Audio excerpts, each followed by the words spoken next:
One of the most important aspects of health are the relationships you're in, because your relationships affect your health. So how do you know if you're with the right person? Now, I would say most people would probably say at this point, well, if you have to ask that question, you're probably not with the right person. But there are some exceptions to that, and I'll get to that later on in the video.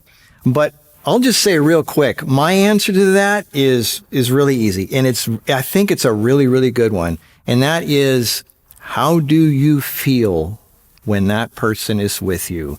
How do they make you feel? And this is the most important thing. Do they empower you and energize you, or do they drain you? If you see them coming, do you get excited, or do you go, ugh? So if you're a battery, are they charging you or are they draining you? That's a really good way to tell if you're with the right person. A woman said that she felt really bad because she lashed out at this bad partner she had. It was a bad relationship, but she felt bad because she said she's a kind person. And looking back, she felt bad because she lashed out and she lost her temper and she yelled. I don't think she has anything to feel bad over, because that person brought out the worst in her. He made her angry. He caused that anger.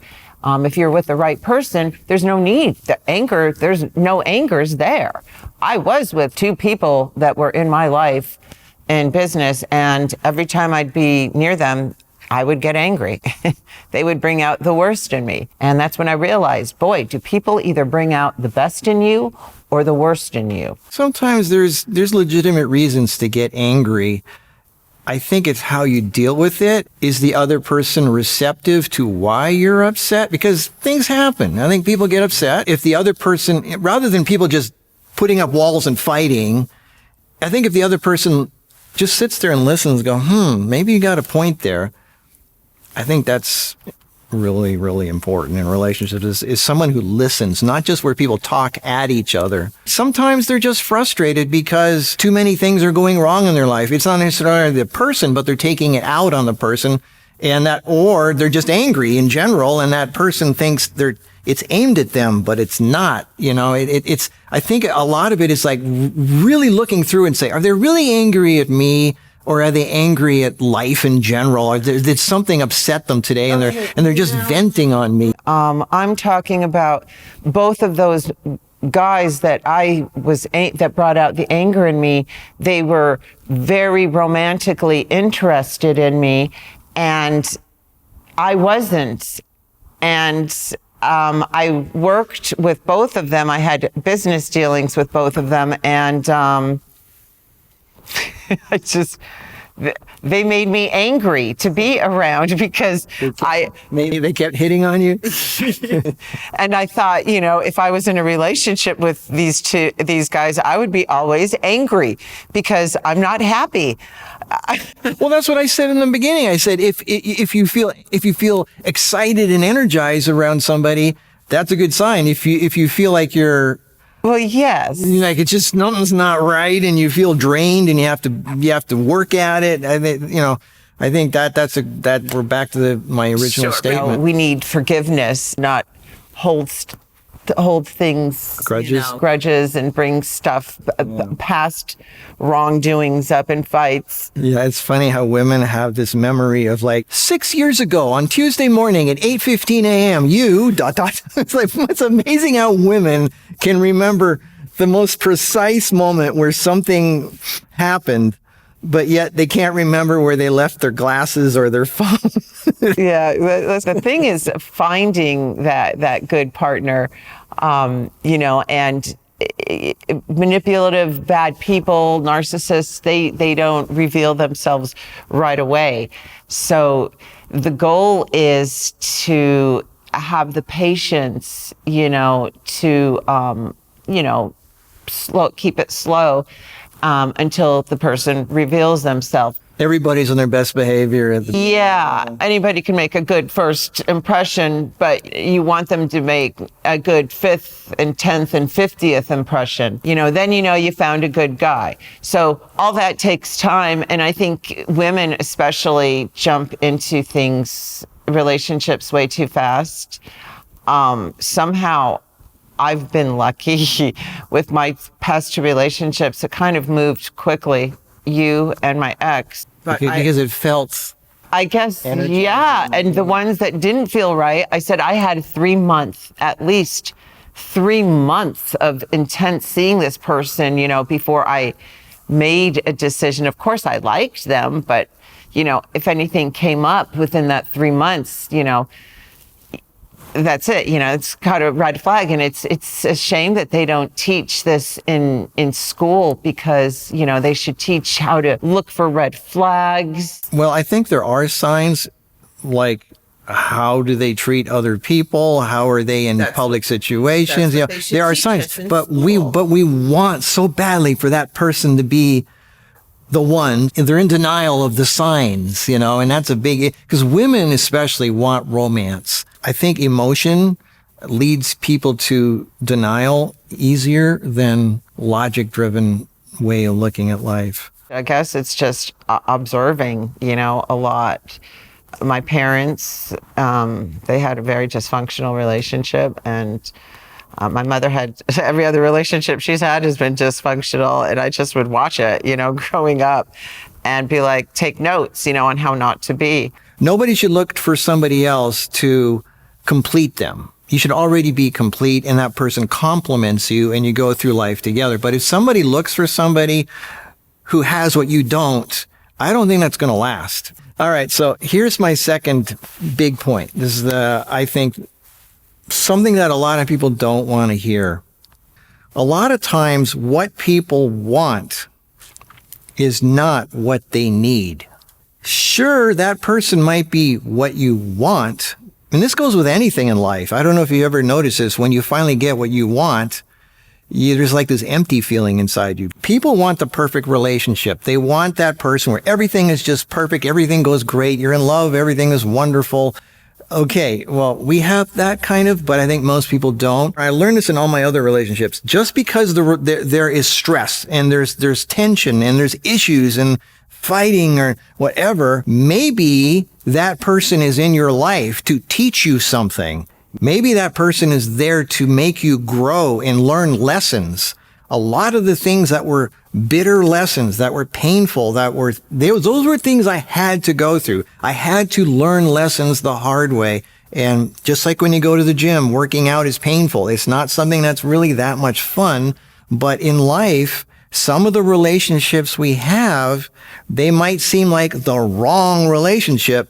But looking back, if you think about the times that the painful stuff you went through, if you really, really think about it, it was probably something that you had to learn, and you're probably thankful, if you really look at it from a mature standpoint, that you had that experience. Every painful experience I've experienced in my life, I'm grateful for. We kind of like tricked you a little bit with the title of this video when we said, how can you tell if you're with the right person? And everybody thinks, oh, the magical fairy tale, everything is perfect and wonderful. Yeah, but there's, like I said, there's a difference between what you want and what you think you want and what you actually need.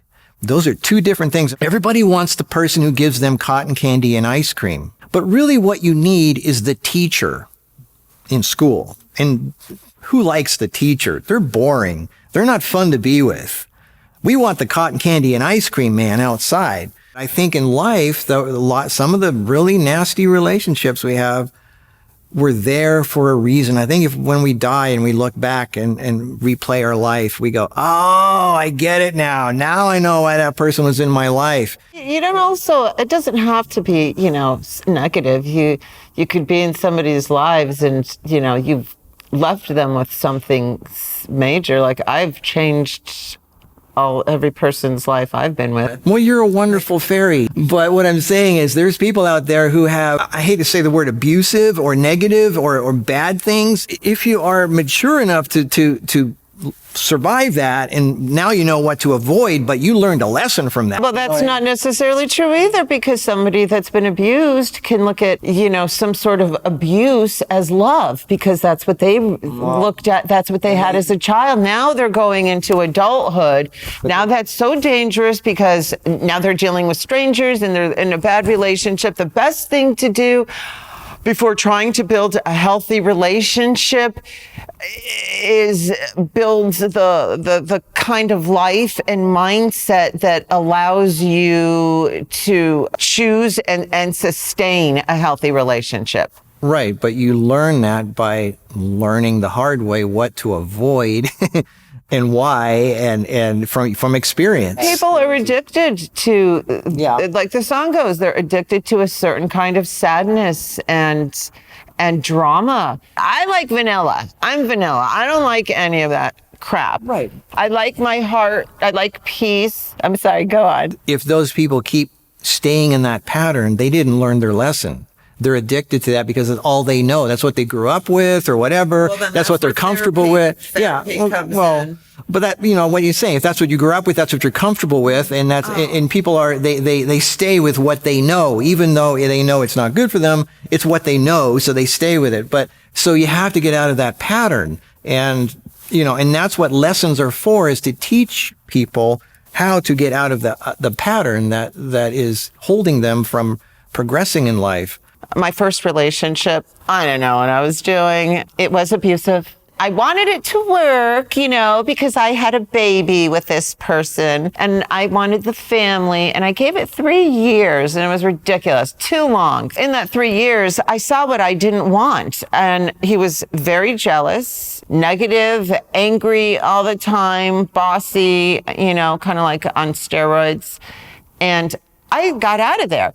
And looking back, if I would have stayed with that guy, my son would have killed him. My son would be in prison. I mean, look at how your choices affect not only your life, but your children's life too. How irresponsible of me to bring a life, an innocent life, into this relationship with this man, Thank God I was able to, I understand and acknowledge the mistake and repair it and move on, not try and work with it. I did try a little bit, but anyways. So, Well, you did good. You came out great. I understand a lot of women are trapped. That my heart, God, does it go out to them for that? Because I understand you're trapped. You have no money, no way of leaving. And I don't know, I just think that's where you just say, I got to babysit some children and just save up your money, babysit kids, clean houses on the side. God, that's just such a terrible predicament to get in. And that is where giving it at least 3 months, move slow and listen to those red flags. Don't get yourself stuck in that and put in that situation. It's such a... I don't know. It's such a hopeless situation. So be very careful who you choose to allow in your life. Good relationships, the good guys, they exist. Don't give up.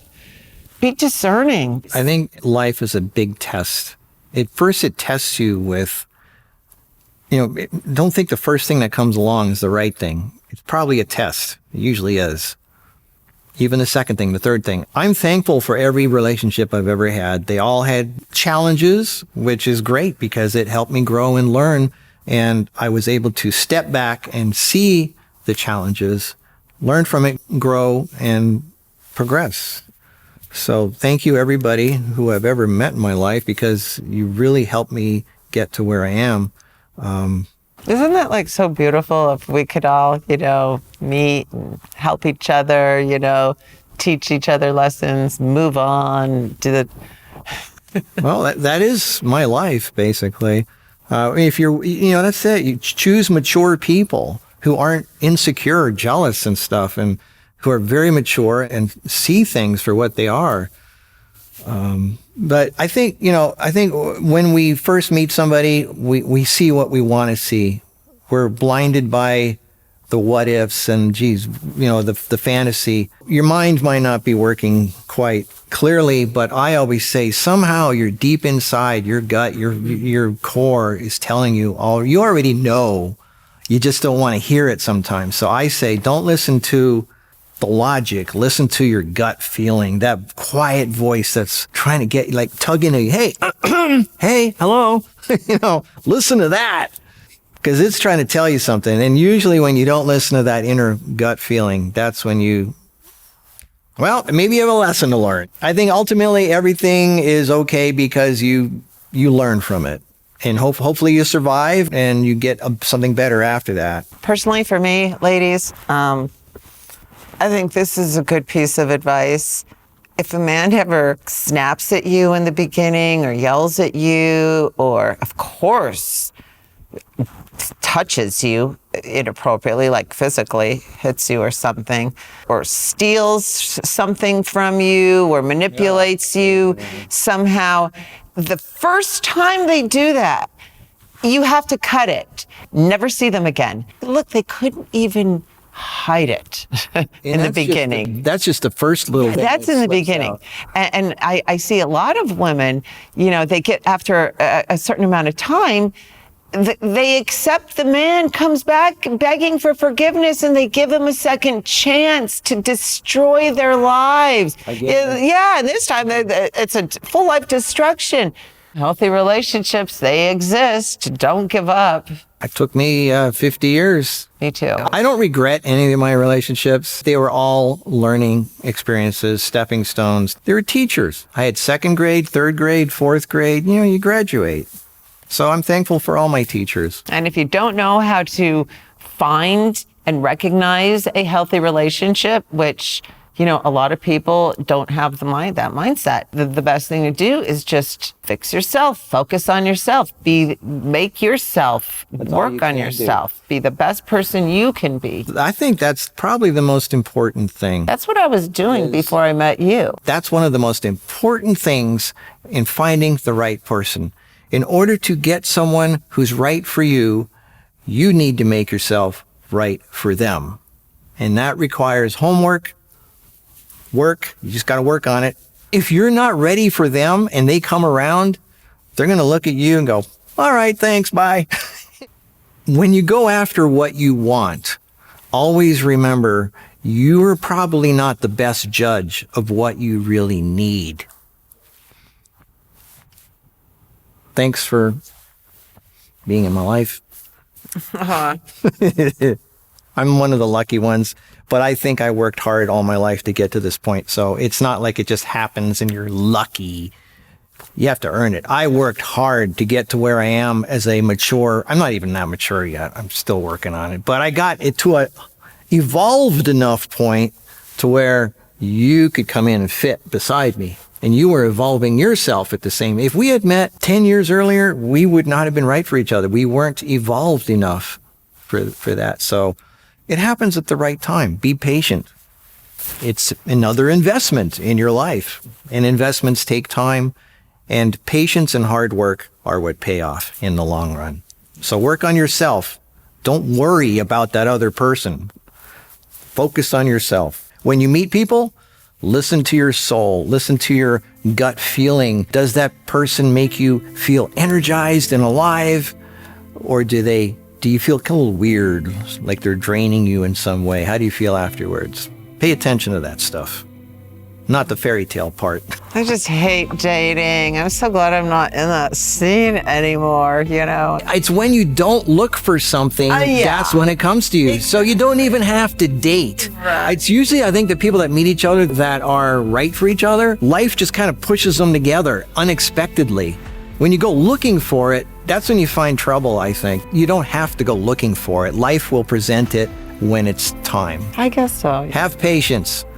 You were at Home Depot. It wasn't like, I'm going to go to Home Depot and find my future partner. That's true. It just was there. Okay, well, thanks for watching this. This is, I hope this helps. This is one of the most important things for health is who you're with. Yeah, I love making these videos, and I hope to make another video really soon about this, Okay, well, there you got another relationship video. Okay, we'll see you in the next one. Bye. Bye.